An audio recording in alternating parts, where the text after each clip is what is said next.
चला तर बघू आज आपली ऑर्डर पार्ट 2। तर मी वडे करायला घेतले आणि टोटल आपल्याला वडापावची ऑर्डर होती ती 250 वडापाव आपल्याला करून द्यायचे होते आणि इमर्जन्सीला जर लागले तर अजून पण द्यायचे होते। तर अशा तयारीत मी वडे काढायला सुरुवात केली।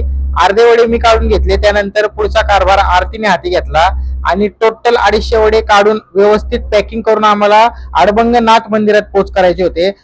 अडबंगनाथ मंदिरामध्ये सकाळी सकाळी 6:30 वाजता 250 वडापाव द्यायचं कारण तुमच्या लक्षात आलंच असेल की काकडा आरतीमुळं काकडा आरतीची ऑर्डर होते आपल्याला आणि ऑर्डर पूर्ण झाल्यानंतर पाव, वडे, मिरची, चटणी असं प्रॉपर पॅकेजिंग करून मी सर्व गाडीत ठेवलं।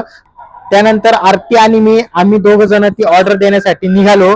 ऑर्डर द्यायला आम्ही आलो अडबंगनाथ मंदिरामध्ये। तिथे गेल्यानंतर आपल्याला ऑर्डर दिली कोणी होती हे तुम्हाला दाखवतो। तर आपल्याला सौरभ दादा देशमुख यांनी ऑर्डर दिली होती आणि खरंच मला असं वाटत होतं की मराठी माणूस मराठी माणसाला पुढे जाऊ देत नाही, पण हा गैरसमज नाहीये। एवढ्या दिवसात खूप मराठी माणसांनी मला सपोर्ट केला आणि आपला मराठी माणूस आपल्या मराठी माणसाला फक्त मागे नाही खेचत बरं का, पुढे पण जायची संधी येतो, ही पण गोष्ट लक्षात राहू द्या। तर सौरभ दादाला परत एकदा मनापासून धन्यवाद।